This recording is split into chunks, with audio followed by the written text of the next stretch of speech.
Bonsoir. Bonsoir, vous allez bien? Toujours et vous? Oui, très bien. De quoi parlons-nous aujourd'hui? On va parler du classique, Oui. Boris Vian, Mhm. qu'on a tout simplement emprunté à la médiathèque. Le titre, s'il te plaît? L'écume des jours. Très bien. C'est quel genre, s'il te plaît? C'est un roman fantastique. C'est beaucoup de choses en même temps, mais oui, c'est du fantastique. Et Exactement. elle a environ 350 pages. Mais avant de rentrer dans le vif du sujet, qui es-tu, Boris? Oula, vous m'en demandez beaucoup. Accrochez-vous, hein, parce que là... Accrochez-vous. Boris, il est né en 1920 Oui. à Ville d'Avray. Mhm. Il est mort Mhm. en 1959 à Paris, D'accord. ce qui fait 39 ans. C'est court. Jeune, très jeune. Mhm. Et pourtant, il en a fait. Mhm. Alors Boris, il a été écrivain, Mhm. poète, Mhm. parolier, chanteur, musicien de jazz en tant que trompettiste, D'accord. et directeur artistique, Mhm. et même critique musicale. Ah ouais, c'est un touche-à-tout. Exactement. Je vais pas trop m'étaler non plus puisqu'on n'est pas dans un coup de projecteur, mais il en aurait beaucoup à dire. Il a également aussi, je crois, été scénariste ou voilà, il a touché aussi à ça. Donc il a écrit en tout et pour tout 11 romans, 4 recueils de poèmes, des scénarios de films, des centaines de chansons et pas mal de pièces de théâtre. Très bien. Ce qui fait beaucoup. Il a un pseudo aussi, Vernon Sullivan. Très bien.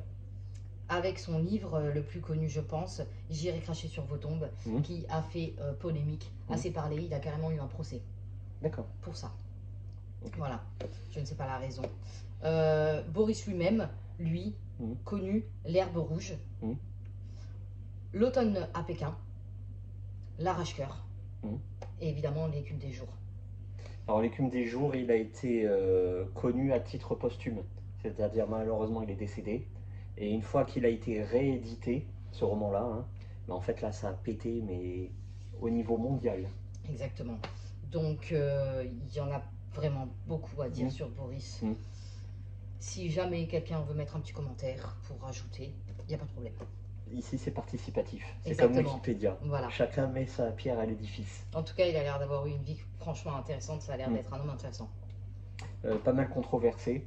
Il y a eu moult rééditions de celui-là, Oui. moult explications de texte, interprétations, il y a à boire et à manger. Exact. Bon, on reviendra à tout ça après. Mais celle-là est simple et jolie. Peux-tu nous faire un pitch, s'il te plaît? Alors le pitch, c'est simple, on va suivre Colin, qui est un jeune homme assez riche et généreux. Il va rencontrer Chloé. Ils vont se marier. Sauf que malheureusement, Chloé va tomber malade. Du coup, qu'est-ce que tu en as pensé? Bon, alors moi, je vais essayer d'être court, rapide, concis, synthétique. Alors moi, je connaissais ni Boris, ni l'écume des jours, ni le pitch, ni le contexte. Je connaissais rien, je me suis lancé dedans comme un naïf. Résultat, ma lecture a été très complexe. Tout du moins, les 3/4 du bouquin, je me suis dit, c'est quoi ce délire? Je comprenais pas. Voilà. Donc, mon conseil, c'est avant, lisez les avant-propos, lisez les retours de lecture, lisez les commentaires. Faut pas tout lire non plus, mais ayez au moins un contexte. Voilà. Donc, c'est déstabilisant sur le fond comme sur la forme. Sur la forme, Boris, en une phrase, il utilise le langage passé, des mots qu'on n'utilise plus, le langage vulgaire, le langage commun et le langage soutenu. C'est-à-dire en une phrase, il part dans tous les sens. C'est assez remarquable, mais c'est très déstabilisant. Il use et abuse des figures de style, et il use et abuse des jeux de mots. Voilà. Et il invente même des mots. C'est-à-dire que, par exemple, on ne parle pas de franc, parce que c'est 1960, hein, pour préciser, c'est l'époque de Jean-Paul Sartre. 50-60, quoi, environ. Il invente des mots. Par exemple, c'est pas des gendarmes, c'est pas des policiers, c'est autre chose. C'est pas des curés, c'est autre chose. C'est pas des sapeurs-pompiers, c'est autre chose. Il remplace certains mots. Est-ce que ça touche du coup le fantastique? C'est du fantastique. Voilà. Par exemple... c'est pour ça qu'il peut inventer. Il invente des machines. Il y a du transhumanisme, c'est-à-dire qu'il y a des machines avec des animaux qui sont mêlés. D'accord. Il y a, puis même d'un point de vue écriture, ça rentre dans l'imaginaire, c'est-à-dire que tu vois des lignes de dialogue, en fait c'est le même personnage qui se parle lui-même à haute voix. Parlons des animaux, il y a Nicolas qui est son chef cuisinier, qui élève des souris. Mais les souris, c'est comme des hommes, quoi. À un moment, il les soigne, il lui donne des béquilles, et tu vois, la souris, elle part avec sa béquille, elle parle avec le chat lui répond. Ça va loin. Ouais. Tu vois, Ça a l'air en tout cas. voilà, ça va loin. Euh, donc on a dû... ah oui, Chloé est malade, Oui. elle est dans sa chambre. C'est-à-dire que l'appartement de Colin au début, qui est assez aisé et grand, et plus sa fortune fond, plus l'appartement réduit en taille. À la fin, c'est plus qu'une petite chambre, il n'y a plus qu'une chambre de bonne, tu vois. Comme ça, il y a tout plein de choses qui sont délirantes, fantasmagoriques. Des fois, c'est ridicule, des fois, c'est ubuesque, des fois, c'est drôle. C'est déstabilisant. Le fond comme la forme, c'est déstabilisant. Il y a des comparaisons que tu comprends pas. Chloé est malade, elle a un nénuphar dans le poumon. Moi, je me suis dit, mais c'est quoi en fait? C'est quoi tout ça? En fait, c'est ma mère qui m'a dit, ouais, elle a la tuberculose. Elle est soignée grâce à des fleurs. Donc, on va pas trop rentrer non plus dans les détails. C'est-à-dire que moi, je partais sur une histoire de couple classique, ils se marient, il y a la routine, après ils se détestent, ils se séparent. Non, on n'est pas du tout là-dedans. Mais alors, pas du tout. Voilà.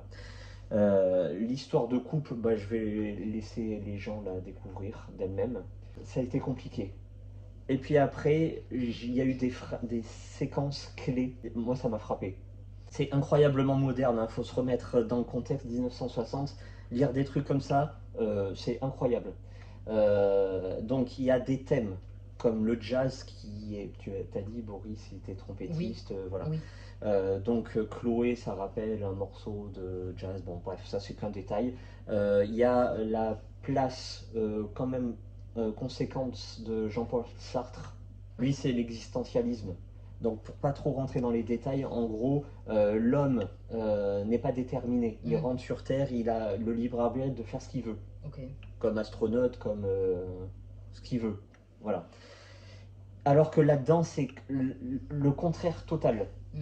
Et c'est là où les thèmes sont très, très intéressants. C'est-à-dire que Boris Vian, là-dedans, c'est le fatalisme. Et moi, j'adore ça. C'est-à-dire que les personnages, depuis la première ligne, ils sont condamnés. Ils auront beau se démener dans tous les sens. Non, en fait, ils n'y arriveront pas, ils sont condamnés. C'est le destin, mais de façon fataliste. Ouais, t'as pas le choix, ouais. C'est dramatique, c'est cruel. Et là arrive le rapport à l'argent, le rapport au travail, le rapport à l'autorité. Il y a des scènes marquantes. C'est-à-dire que à un moment, il y a Colin qui a besoin d'argent. L'argent pour soigner sa femme. Et donc il passe un entretien d'embauche auprès d'un directeur et d'un sous-directeur. Et ça, c'est une scène qui est incroyable. Il y a aussi, bon, je vais spoiler, hein. Attention, spoil alert et tout ça. La phase de l'enterrement où le curé réclame, c'est le marchandage pour un enterrement. C'est-à-dire que si tu n'as pas d'argent, tu as droit à un enterrement de pauvre. Et le corps, le défunt n'est même pas préparé, il n'est même pas traité avec les honneurs. En fait, il est jeté par la fenêtre et il s'éclate en bas, tu vois. Et le curé lui dit, bah, si vous aviez eu de l'argent, on s'en serait bien occupé. Tu vois, il y a 2-3 scènes comme ça, c'est marquant. Et donc, là où c'est très intéressant, c'est le rapport à l'argent, qui devient vraiment source de labeur, mais une source d'aliénation. C'est-à-dire que dans ce bouquin, sans argent, bah, tu ne deviens plus rien. T'es mort. Le rapport au travail, mais c'est vu d'un point de vue l'étymologie latine, tu vois, l'objet de torture, le tripalium. C'est-à-dire que là-dedans, le travail, c'est la productivité vers l'absurde, vers l'inutile. Plus tu produis, plus tu es inutile, plus tu es aliéné auprès de patrons qui n'ont aucun sens des réalités, qui ont peur de l'ouvrier. Ils ont peur parce qu'ils se rendent compte qu'ils ne servent à rien. Ils produisent rien sauf du vide. Et après, tu as le rapport aux autorités multiples. L'armée, les politiques, les religieux, pareil. C'est une autorité qui est tout le temps mal employée par des gens absurdes, qui peuvent être remplacés comme ça d'un coup d'un claquement de doigts. Ouais. Et c'est une autorité qui n'apporte rien sauf un malaise encore plus profond. Il y a des scènes clés qu'il faut lire. pour l'époque, c'est incroyable. Et je le conseille vraiment à tout le monde.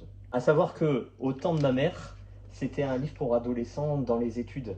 Au lycée, tout le monde lisait ça. Ouah, quand tu es adolescent, tu lis ça, tu Pour dois apprendre à rien détailler le texte, donc. comprendre. Tu dois rien comprendre. Très bien. Est-ce que je le conseille? Oui, mais renseignez-vous avant. Une petite note? Ah, compliqué. Oui, parce que pour certains, je pense que ça doit être un livre de chevet incontournable, et pour certains, ils ont dû lire 3 pages, ils ont dû rien comprendre. Ah, je lui mettrais un bon 7. À savoir que il y a une très grande part de dialogue. Donc ça se lit très vite. Oui, les classiques, rien que pour la culture, faut au moins les essayer. Voilà, essayez, et peut-être que ça va le faire ou pas. Très bien, emprunté. Hein. Voilà. Dans tous les cas, c'est gratuit.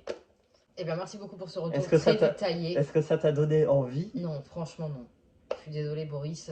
Ça m'a pas du tout donné envie de le lire. Pas du tout. Bon. Voilà. Est-ce que tu iras cracher sur sa tombe ou quand même pas? Oh bah non, quand Non, même, ça- j'ai ça- du respect. Hein. Ça se fait pas. Non. Donc, est-ce que tu diras j'irai cracher sur vos tombes? Ah, c'est intéressant. Je vais aller me renseigner sur pourquoi il y a eu une polémique et tout ça. Voilà. Ouais, parce que tu regardes sur Internet, Boris Vian a eu quelques sorties. Avec pas mal d'accrochages. Oui, c'est croustillant. Ouais, C'est ouais, c'est pour ça, il a vachement eu une vie quand même. ouais, surtout auprès des femmes. Il avait des réflexions qui... Voilà. Ah ouais. C'est très Mature ou discutable. quoi? C'est pas bien, Boris. Ah ouais, non, lui, il n'est pas MeToo, hein. Au contraire. Bon, après, dans les années qu'il a vécu, c'était le temps aussi. Hein. Oui, Bon. exactement. Bon, merci beaucoup. Merci. Et votre lecture, Ah, ça je avance? finis Anima. Ah, Désolée, je suis longue, hein, mais voilà. En ce moment, je lis que le soir avant de dormir, donc c'est un peu compliqué.